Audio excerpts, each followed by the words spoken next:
na 1 Chronique 21 baza kotalisa mpona nini nzambe aordonaki na David asomba esika na mpo batongela ye hotel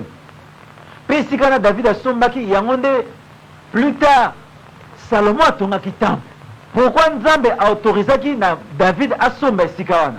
esika wana David asombaki nazomona ete naza na télévision vanaoka posa na tele mpona expliquer bandeko malamu. Donc esika na David asombaki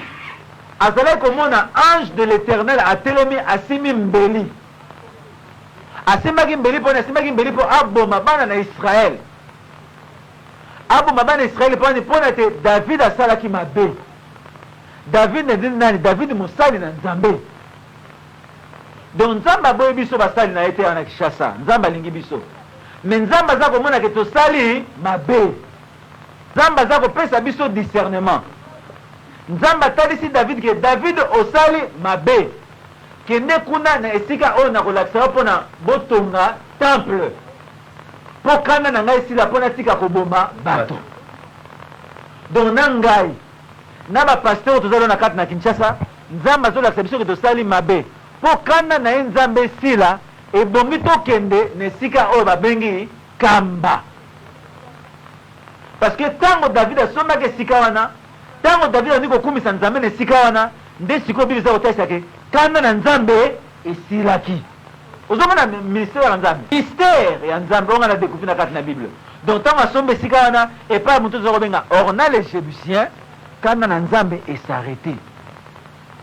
Donc lelo oyo ndenge toza bamiracle nyonso toza kosala awa na kati na Kinshasa ekotisa kanda na nzambe te. Eza bamiracle oyo mosusu eza kotala yango epai na satana moke kaka eza kotala epai na nzambe mais ekotisa kanda na nzambe te. Eza lokola bamiracle oyo esalamaki mpe na kati na Égypte. Moïse asalaki bamiracle mais est ce que Pharaon atikaki bana nzambe babima ki bango te. Aye kotika bango tango nini aye kotika bango tango makila na mpate etangaki. Makila na mpate eza kotipifie nini makila na nkolo Yesu Masiya nyonso to oyo Moïse asalaki avansa abaloli mai ekomi makila abeleli mpe banzinzi oyo basuwaka babimi na mboka na Egypte abeleli ntango mosusu omona poussière etondi na kati na mboka abeleli molili ekoti na mboka mais Pharaon aza koyoka kaka te. Mais tango babomi mwana mpate makila etangi nde sikoyo Pharaon a libéré bana na Israël bakomi délivré. Donc mpate wana mwana na nzambe mpate azali wapi azali esika ya ndako na ye ezali wapi na ville ya Kamba na la Nouvelle Jérusalem. Miracle ya solo esisaka kanda na nzambe. Miracle ya solo ezali tango bato babongoli motema kanda ya nzambe yesu na kati na ekolo te. Lo na kati na ekolo na biso papa so totali ndenge aussi otali toza komona pasi seke bamiracle yango eza ya solo te. Bamiracle ebele to na kati na mboka awa o nakosakola 1800 miracle kosala na kati na mboka eza miracle ya lokuta. O nakotanga basofi 8 bokobala bamado 9 bokobota batuki 500 bokobala eza miracle ya lokuta eza mpona totia bambongo na poche mpona biso bapaster totonda na misolo. O prospérité eza makambo ya lokuta papa makambo ya solo eutaka epai na nzambe mpe esisaka kanda na nzambe. Ya nzambe eza moke ya satana eleki mingi eza ndenge tozalaki na temps ya Eli eza mpe ndenge ndenge tozalaki na temps oyo Simon Kimbangu azalaki kosakola oyo bazalaki kopersécuter bazalaki ebele ye azalaki kaka ye moko. Il est Jésus dans l'accomplissement de ses œuvres. Nalingi na expliquer bien parce que bato mingi oyebi Jésus soki toza koloba lo Jésus ye moko prophète Simon Kimbangu aza koloba aza serviteur ya nani ya Jésus Christ abi envoyé spécial baza koloba église de Jésus Christ sur la terre par son prophète spécial Simon Kimbangu. Donc moto aza na mayele te lelo soki balobi sikoyo kianga ndialungana na ye nde Jésus akoloba comment. Donc Simon Kimbangu azalaki serviteur ya kianga ndialungana ozokoma non moto ya place ndo il faut ça homme de la foi pour comprendre. Noki to kokende koluka Jésus na kati ya poso koloba est-ce que aza mundele est-ce que aza na suki milayi Jésus biso toza kolobela lelo ezali Jésus cosmique eza Jésus logos eza Jésus parole ezali Jésus accomplissement. Parce que même Jean-Baptiste a reconnu ça que Jésus wana te. Tango Jean-Baptiste akati na kasho amoni ke balingi bakata ekingo amoni ke kobanga etoni na nzoto atindi batuna est-ce que yo nde Jésus biso tozali kozela ezali yo ye alobi na bato ya bofanda bino moko botala bato wana bafandaki batali miracle liboso batali ya mibale ya misato ntango esili abi na mangabi bokende koyebisa makambo bino momoni eza kosalema awa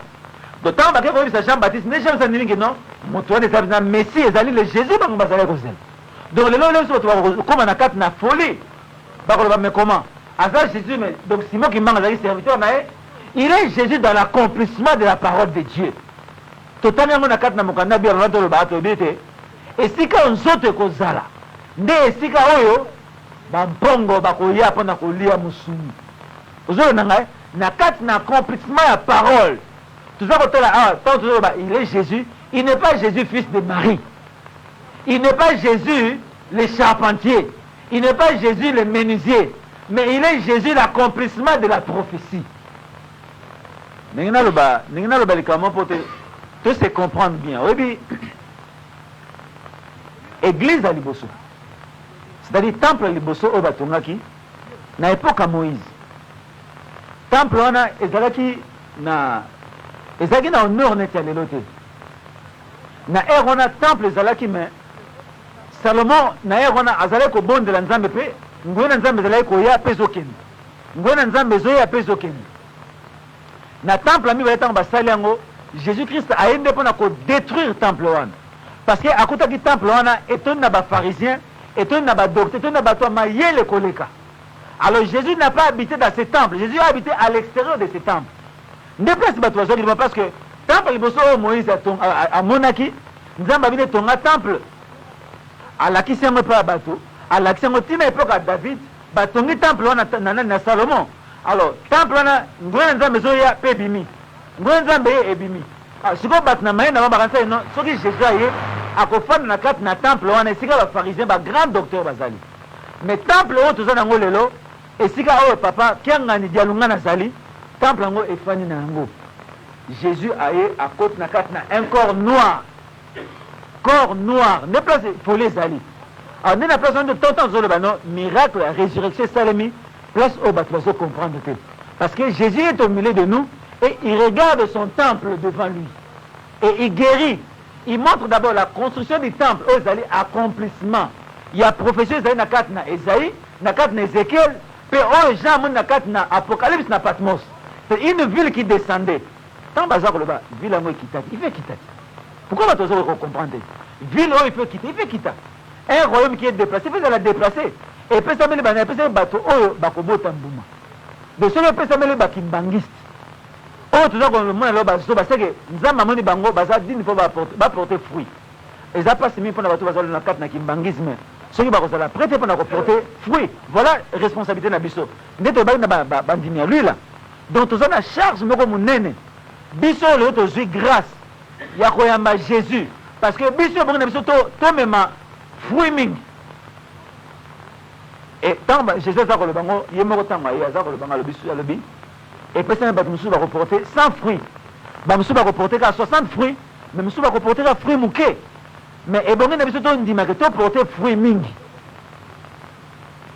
donc fruit wana ezali eza bizaleli fruit wana ezali eza le caractère de Dieu pas seulement le miracle mais d'abord le caractère de Dieu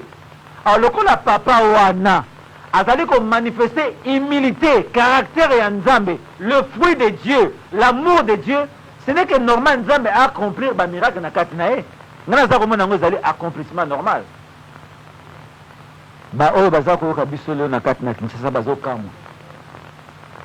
mpo bayebi ngai tant que un homme très rigoureux dans les paroles de Dieu donc soki nandimeli likambo seke na analyse yango na ndenge ya bomoto nasengi na Nzambe aconvaincre ngai donc mai wana ndenge namoni yango eza nango mai moko spécialité mais Nzambe atie ngolu na kati eza nango ka neti mai ya kalamu kulona bango ezaka neti mai ya kalamu donc eza nango mai moko spécialité na ndenge ya miso ya bato mais Nzambe atie ngolu na kati avant nayeba mai wana Nzambe afrappe ngai atiki ngai nazala frappé d'une maladie mystique donc mpo na ngai bandaki kobota bambuma moko oke baminganga bapesi nga bakisi na melime nazobika te mpo na ngai ezobota biloko moko oke donc ata na meli kisi maladi yango ezosila te alors nazwi conviction na sengi ndeko na ngai na bi ndeko siko opesa nga mai te awa na Kinshasa to bondela opesa nga mai wana parce que je crois que cette maladie spirituelle apesi nga mai wana na pakoli yango banda na pakola mai wana même esika mwasi nanga azala zoyoka mokosa nyonso esila nazali nyonso na fin na tout moment je me chatouille donc biloko ebimenga na nzoto mais depuis que na pakola mai wana mikosa nyonso na nzoto esila so nalongoli bashete na ngai omona na makolo na ngai omona neti baposezo elongwa c'est à cause de cette maladie. Mais tant on a commis na kama na bien en tout cas mai o ifuna memango na Kinshasa et je n'avais parlé à mon épouse abi en tout cas bakisi na bino abu opia parce que ngai kisi ya bakisi na sina pakoli yango. Donc c'est une eau que Dieu a bénie à travers son prophète et ceux qui nous ont béni a visité